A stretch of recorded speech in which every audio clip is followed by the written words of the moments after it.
Welcome back everyone to Caelesti Lite version 0.4. This is the 5th update to Caelesti Lite and the 4th major update, and today we're going to be going over a number of changes that have been made to the pack. Now, I've become aware recently that Caelesti Lite is getting updated a lot more slowly than its counterpart Caelesti, even though obviously we haven't had a Caelesti update in about 5 months now. But the difference being, obviously, every time we released a Caelesti update, there was a huge amount of content in there. But recently, I haven't been able to put out as much content simply because I have been super busy with IRL stuff, as I like to call it. Now, I'm coming to the end of my first year of uni, and I've got a long-ass summer, so you can be sure I'm going to be putting a lot of time into all those different things once I do have more free time. But for the time being, I will continue to put out content as much as I possibly can.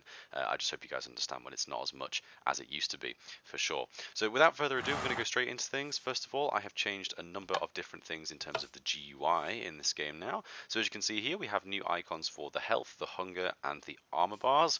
And we also have new GUI icons for underwater breathing as well, I guess you could say. Or what do you call that? The oxygen bar? Well, I don't know, it's called O2 in Subnautica, isn't it? But yeah, you get the idea. They all now have unique icons, as you can see. And again, the style that I've gone for with this is, again, very much reminiscent of how I like to do things in Caelesti, where every icon no longer has a sharp, contrasty black outline, but a much darker shade of the same color scheme used by the actual texture. So for the shield, it's like a grey-blue. For the heart, it's a crimson color. And for the stake, or the hunger haunches, it's like a dark brown to match the outside of that. So basically, these all now work like you'd expect from Caelesti, and I think they look really good. I've also redone the hotbar, as you can see there, and you know, if you see here, so I put something in my offhand. We also have the grey in the offhand as well. This reminds me, whenever I watch a YouTuber playing Minecraft who has the left-handed mode on, I don't know how to feel about it, because I see someone walking around like this with a sword in their left hand, and I'm like, what? But you can't use a sword in your left hand. It doesn't work like that. But I don't know. Surely using a sword in your left hand would give you a huge disadvantage, right? Because you're swinging the wrong way. Unless you're also fighting against the left-handed player. I don't know. It's not my place to say. But yeah, as you can see here, we also have custom hearts for horses and obviously pigs and striders as well. In fact, does it show up for striders when you ride a strider? I don't think it does actually. Is the sad old guy nearby? Yes, he is. I'm gonna die doing this, aren't I? And lose all my shit. But we'll find out. Let's see. You do. You can see his hearts. That is the coolest thing. Well, now I'm gonna have to go creative mode because otherwise I'm gonna fall off and kill myself. There we go. Okay. Anyway, back to the topic of today's video. We now also have custom textures and models for vines as well. I'm not sure if you guys saw my recent video, but I basically realized that the model for vines in terms of the block states values was complete trash. It was just awful. Basically, vines use a really old system from Minecraft that was before multipart, where they basically specify every different combination of what a vine could be. Now, for those of you that don't know, vines have 5 different values that can be false or true. And when it's on a wall like this, you can see we have south true because this is a south-facing wall, and we have up true because it's on the ceiling. However, if it's just on the ceiling, we only have up true, and if it's just on the wall, we only have south true, or obviously the appropriate direction based on which wall it is. Now, because of this system, the fact that you have multiple values that can be true and false, the old version of the vines model basically uses a crap load of block states checks. So again, we have false, false, false, false, true, false, false, false, true, false, false, false, true, false, false, and so on, and all the different combinations of things that you can have in there. Whereas my way of doing it was to just simply have a multi-part model, which basically applies each part of the model based on which parts are true. So it goes from 11 different models and over 200 lines worth of multi-part checks to 5 multi-part checks and only 1 model potentially. But obviously for my case, I don't just have 1 model, I have like 24 because that's the way I like to do things. But yeah, we have 8 different variants of the texture for walls, 8 different variants of the ceiling texture, which is a unique texture, as you can see there. It's more of like a flowing texture that I think looks really nice. And of course, we also have these additional hanging variants, which I think look really cool as well. Someone recently pointed out to me, in fact, not somebody, I should remember your name. Yes, it was Staff from Ewan's server, who I believe is also in my server as well. So thank you very much, Staff, for pointing this out to me. But he basically said that the longer, sagging vines were way too common. So in version 0.4.1, which has already started development, I have actually reduced the weight of the longer hanging vines so that they appear less frequently, and it does look a lot better. So yeah, if you're not too interested in this update, then do wait for 0.4.1 because it has some cool stuff from original Caelesti and also some original features as well. But yeah, as you can see here, they look pretty cool on a jungle tree when they're hanging down. I love variety variety in this game. I think it makes things look so much better than they do in vanilla, just because you can look at a wall of vines there, and it doesn't look like one texture, because usually this would just look like 6 blocks, right? You can just see the blocks because, of course, they would all be identical. But when you have all these different variants, it sort of means that they all blend together, especially when you have them drooping like that. I think it just looks really, really awesome. No doubt when I add these to Caelesti, I'm going to add CTM for the ends for all 8 variants. So they're going to look even nicer when they're hanging down off trees like this. But yeah, I'm still in survival mode, I didn't realize. But yeah, as you can see here, we also have new models for the Cacao Leaves, as they're now called, as you can see. Cacao.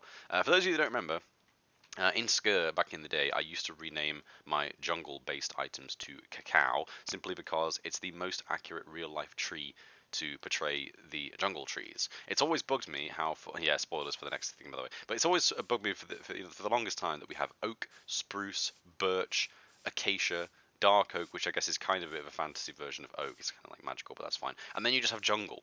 Like, what? The rest of them are actually like, species of tree, and then you just have jungle tree. It's like they were lazy with the naming of this. Like, I still remember the update where they added jungle trees to the game, and it annoyed me then.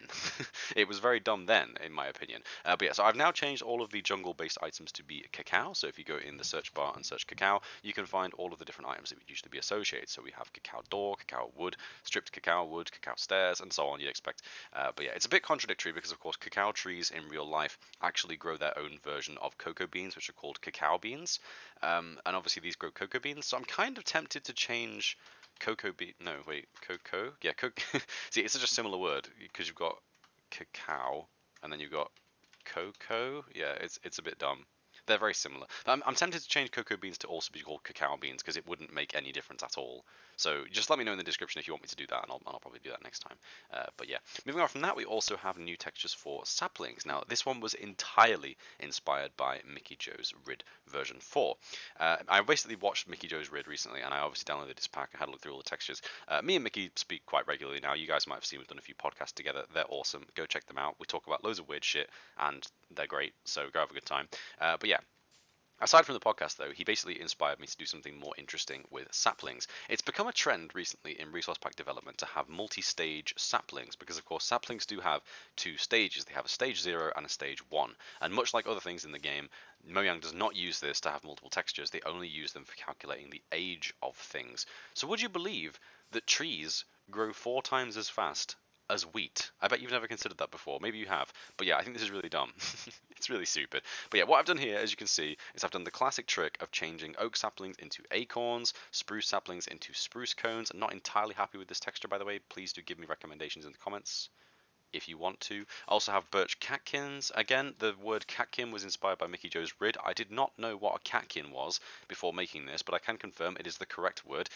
Catkins are those weird little blobs that grow off of birch trees that are actually seeds, apparently. So I'm sure you've seen them in real life. I certainly have before. They're called catkins and they're seeds. So there you go. We also have cacao seed pods, which again are really accurate to how cacao beans work in real life. We have acacia seed pods, and of course we have dark acorns. I was originally going to call this an ancient acorn, as a lot of other packs have done before me, but I've recently been playing with the Creeper's Code, as you may have seen, so I've decided to basically leave the ancient acorn namespace for TCC's item, also called ancient acorn, and call these dark acorns instead, which in my opinion makes a lot more sense because we have oak wood and we have dark oak wood. We have oak planks and we have dark oak planks. So we have acorn and we have dark acorn. It makes complete sense, right? It makes perfect sense to do that. But yeah, as for the block textures, as you can see, when you initially place any of these items in the ground, it's sort of like a blockified version of the item texture, and then when it reaches stage 1 on the side there, you can see it then grows into what would be a full sapling. I do wish that we could have multiple growth stages for these things, because it would be much better to do that, because it's a bit weird that it jumps from this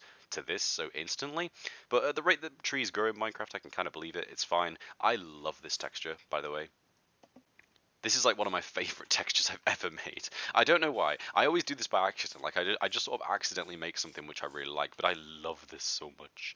But yeah, once again, when these items get added to Caelesti, they'll be getting the same treatment as Caelesti, with different versions of the texture based on the biome to reflect what color the tree's leaves are going to be. I'm kind of undecided as to what to do with the color maps in Caelesti now, because obviously we've changed birch trees so that they're just always yellow in every biome, and we'll be doing something very similar with spruce and also acacia, I think, as well. So in terms of the color map, it doesn't really need to be that big of a deal, but obviously we're still going to have unique color maps for oak, dark oak, and jungle, and obviously jungle will match the vines as well for that consistency. I think it's going to look really good. I'm really excited to start working on Caelesti again. There's been a lot of exciting features added by SP recently in terms of CEM and CEM animation, and I believe we're also getting some new spicy content for random entities, so I'm extremely excited to start working on Caelesti again, and we will be doing very soon for sure.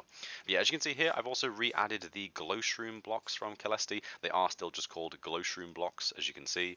I do really like the name idea of glow shrooms. Again, glow shrooms is like the most overdone idea ever, but I just love the way these things look. It was one of my initial ideas for when 1.16 was very first released, and I still to this day think it looks really, really nice. I love my twisted forest. I think it looks really good. Twisted forest? What's it called again? Warped forest? Yeah. I love my warped forest. I think it looks really good. What is this called again? Yes, warped nilium. What am I getting twisting from? I guess they're called twisting vines, aren't they? Yeah, twisting vines. Twisted forest. I mean, twisted forest sounds kind of cool, right? Humor me. I don't know. But yeah, as you can see here, we also have glow shrooms, and again, very much like the brown mushroom and the red mushroom, we have a 1 in 4 variant of the glow shroom, where the glow shroom is much higher up, and we have a little baby glow shroom on the side, which I think looks adorable. So yeah, as you can see here, glow shrooms are now back in the pack again. Unfortunately, the problem with these two things is the little glowy dots don't glow, because with it being Caelesti Lite, we don't have emissive textures. But again, it's fine. It still looks good. I'm still going to go with the vibe, even if they don't make any sense, because I just like the way that they look.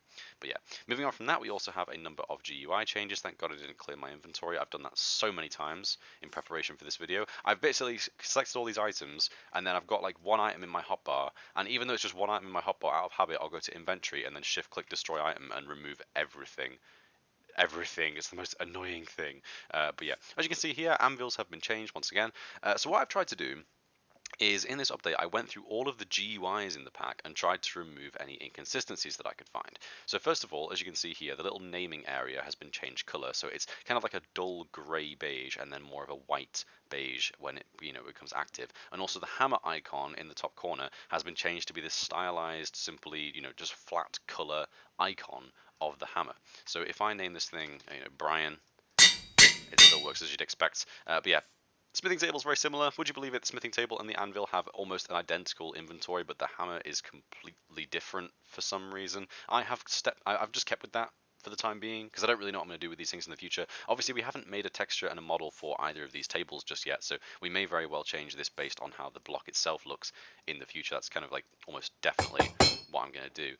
Moving on from that, we have a number of changes to the furnace GUIs that I wanted to do for quite some time. The original furnace still uses just a very simple flame texture, as you'd expect it to do. However, the blasting furnace uses a blasting texture, and the smoker uses a smoky texture, which I think looks really cool. It's just as another way of identifying these unique, interfaces. I think they look really good this way. Would you believe it? This texture is actually ripped straight from Skr. It was one of the last features I made in Skr, so as a result, it actually does have correct pixel consistency and a good color palette. So I just simply decided to reuse it. And we also have this custom smoke texture, which I did design from scratch, which is just designed after generic pixel art smoke, basically, but I think it looks really good. And again, it's just a simple way of differentiating each of these inventories once again.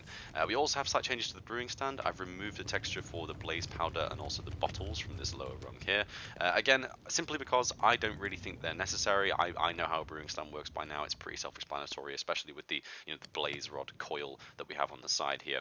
So I may very well re-add those in the future just for the sake of consistency, and I may simply go back and add like a coal type texture to each of the furnace GUIs, and maybe even like an item texture to the upgrade gear, or maybe even like a netherite ingot texture to the upgrade gear, because that one does actually make sense.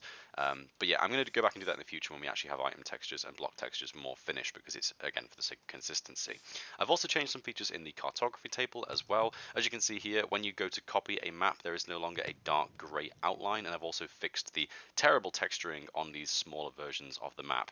In vanilla Minecraft, all they did when they made these smaller versions of the map, when you go to copy a map, is simply took this larger 64 by 64 map texture and just shrunk it by about 40%, which is really dumb. So as a result, you get this weird problem with the edge, where this darker brown edge is just missing from some parts of the map because it's basically just been made atrociously. But that's fine, we don't really mind. And as you can see here, when you go to expand a map, we also have a new version of the texture as well. in vanilla Minecraft, you have like a hard black outline around the original map, and you also have a dotted line going around the edge. I've just simply removed those for the time being because I'm not really sure how I want to go with the map texture in the future. I think I'm going to remove all the crinkles from the map texture, maybe even change the color of it, and we'll come back to that at some point in the future. But yeah, I don't really know what else to do with that, to be completely honest. And also, when you use a glass pane to lock the map, there is a new icon in the bottom right corner to show a locked symbol for when the map is locked. I still never use this in Minecraft. I've never once used a glass pane to lock a map in vanilla. I feel like it's one of those odd features that you just sort of never really encounter for some reason. Onward from that, we have a new exciting change for the enchanting table. As you can see here, enchanting tables. It would be it would be that there's no third option this time, wouldn't it? Can I just get myself a pickaxe? Hang on. Give Excalibur netherite pickaxe. There we go. Does that work now? Why are there only two options? Oh, no, now there's that one. Are you kidding me? Wait, hang on. Just give me all three. Oh, no. Damn it. This didn't go to plan. There's supposed to be three options here. Is it because I'm in creative mode? Game mode, survival. What? I just want to see all three options. Hang on. Give Excalibur golden helmet. Gold's pretty good for this, right? No, really? Bro, I just want to see all three options at once. Is that not going to happen? Wait, hang on. Give Excalibur bookshelf 3. Let's see. Is that going to work now? There we go. Hell yeah. Okay, so when you go to enchant an item now, there are actually new icons that are associated with each level of enchanting. So first of all, we have this tiny duck cross with like a ring around it to represent a level 1 enchantment, and as you can see, it glows up to be the same color as the experience level on the right hand side here. When we go for a level 2 enchantment, we have again a dot in the middle with 2 rings on the outside, and when we go for a max level enchantment, we also have this much more complex and thicker line with the little arrows at the edge. I think it looks really cool this way. Basically, all I wanted to go for with this was remove the XP cost from the left hand side and replace it with like a stylized visualization of how strong the enchantment is going to be. So again, we have like weak, medium, and then the proper stuff down here at the bottom. So I like to think there's kind of like a little bit of explanation there, basically. Game mode, creative. Yeah, moving on from that, we have the loom, and again, the loom has been changed just slightly. I've simply updated the icons here in the scroll menu to match the coloration of the renaming section of the anvil, again, just for the sake of consistency. And again, it's the same thing with the stone cutter as well. If we go to stone cut something, all of the icons in here have been updated to use the same color scheme so that we can basically do things like that with no issues. And now I can delete my inventory. Fantastic. So, as a little side note, all the biomes have been updated in this update. I'm going to throw some pictures up on screen right now. But as you can see here, I basically went through and changed a bunch of the biomes. I've also changed the grass color in savanna and the oak trees in mountain biomes to better match those really unique situations that we have in Caelesti. Obviously, these don't work as perfectly because it means that all dry biomes, such as savannas and deserts, all have that shade of grass, which is not something I really want, but it's better than not having it at all. And of course, all mountain biomes have red oak trees as opposed to just wooded hills. I still really like the effect. I think it's really good for vanilla, but obviously in Caelesti we're going to be going through and changing up a bunch of those things to be, more varied and more uniqueness and more variety between individual sub-biomes, like sub-versions of mountains and taiga and snowy biomes and things like that. And as a result, I've also updated the texture of the creeper to better match the plains biome colors. So basically, this guy still stands out like a sore thumb, obviously, but he basically better matches in with his surrounding colors in a plains biome, because the plains biome is sort of like the default biome in vanilla, I guess. When we go to Caelesti, you can see I'm starting to think about Caelesti quite a lot more at the moment because I'm getting geared up to work on it again. But yeah, when we go back into Caelesti and we've done the grass color map for Caelesti, I'm going to basically go through and get every notable biome color, apart from obviously forest because we have the leafy creepers. And yeah, I'm going to make a texture of the creeper to camouflage into almost every biome, I'm hoping. I think it's going to be really cool. I honestly think that camouflage creepers is a great idea because creepers should be camouflaged in their environment. That's how the texture is in vanilla, and that's how I want the texture to be in Caelesti. We might be changing this texture a little bit in the future, but I'm going to simply basically, just recolor it, basically, just to match its surroundings. I think it's going to look really quite awesome. But yeah, and now we're on to some fixes, simple things, simple changes that you may have noticed between this update and the last. But first of all, lanterns now sit 1 block lower than they did beforehand, and that basically just means that they're completely consistent. And of course, if you place a block below them, they actually properly cull now. So for whatever reason, if you wanted a lantern that looks like this, you can now do it by hanging it on a ceiling. Beforehand, it would be kind of like half in and out of the block, and you'd also have some Z fighting issues, so it's better this way, basically. I think it looks much nicer like that. Yeah, moving on from that, we have different changes to leaves. So again, this applies to oak, birch, dark oak, and the newly introduced cacao leaves as well. The hanging cross that we have in the middle of all these leaves now has some variety. Basically, beforehand, the little cross in the middle that you see here, like the the horizontal cross that we can see from the side, it was all sitting at the exact same level. But as you guys know, I like my trees to be as varied and bushy and natural looking as possible. So what I've done is add 3 different variants of how far down the cross actually is, so that when you're underneath a tree like this, there's actually variety in terms of how far down the leaves actually come, which I think looks much, much better. I think it looks really, really nice. I've also applied this again to birch. As you can see, there are different levels of droopiness on each leaf block, and again the same thing applies to cacao and dark oak, as they all simply use the same parent models. I've also updated the UVs of button mushrooms, as they're now called, and brown mushrooms. Still expecting to find a name for brown mushrooms which is more fitting than just brown. I thought of like table mushroom or plate mushroom, something else, but if any of you have a good knowledge of mushrooms, let me know a more accurate or fitting name for brown mushrooms. I think table mushrooms is probably the most accurate, but I'm kind of undecided. So again, let me know in the comments below if you do have any ideas. And I've also re-added the top texture of snowy grass, because as Stridey himself pointed out, people do use the top texture of grass in builds, for that weird grayscale grass texture. And also when you place snow on grass blocks, it does actually just, let me just show you anyway. I feel I need to explain this now. So in the last update, I basically realized that when you have snow on top of grass blocks, it basically culls out the top face anyway. So there's basically never a reason to actually be showing the top texture of the grass block. All that happens is the game just kind of renders it and then immediately culls it because of the snow on top. But as you can see here, it gets cooled, so it's not there anyway, but then I guess this just means that people can use it in building if it's still there. So basically in version 3.1, I simply removed the top texture of snowy grass because it was, quote unquote, impossible to find this exact setup of block in vanilla Minecraft. But of course you can find it, and people use it in builds. So there you go, you can have your grayscale grass texture back for anyone who was building with Caelesti. And finally, we also have a new texture, the first texture, in fact, of the Creeper's Code. When I started playing the Creeper's Code recently in my Let's Play series, I did vow to add texture support for the Creeper's Code to Caelesti, and I've now started work on it. There are obviously a lot of items in TCC that I want texture. We have the boomerang, we have the obsidian shards, we have the obsidian scythe, and so on. But of course, the Creeper's Compendium is the texture that I've got on my hotbar at all times. So it's been bugging me that the book was inconsistent with Caelesti's books. So again, if you compare this thing to Caelesti's books, it's very similar. It's the same shape. It has a little creeper face on the front. I think it looks adorable. And I've also gone for the same vibe that Creeper's gone for his with the vanilla TCC Compendium. That book is thick, it's chunky, there's a lot of information to find in there. So going off of that logic, I've also made my TCC Compendium very chunky. It's a lot thicker and has a lot more pages than a regular book, which I think fits the vibe very well. So yeah, it's quite cool, I think. I think it's absolutely awesome. But yeah, anyway, thanks for watching, guys. I hope you enjoyed this video. I am home from uni at the moment, and I only have like half a setup available to me, which is why the microphone was kind of bad today. So apologies if that's bothered you. I know a lot of you do usually like my fancy ass microphone that I've usually got for these videos. But yeah, if you haven't picked up on it already, I am planning on starting work on Caelesti again very soon. There's been a lot of cool new features added by SP, and I'm very excited to start working with them. And yeah, I think we're getting to a point where Caelesti Lite's features can start getting ported over to version 0.20 of Caelesti. So yeah, that's going to be quite fun, I think. We haven't worked on Caelesti in almost half a year, would you believe it? It's been that long. So after such a long hiatus, hopefully there's going to be some really cool content. Or, well, hopefully I'm not just going to cull like everything again. Surely. Hopefully not. Right? Right? Please? Oh no.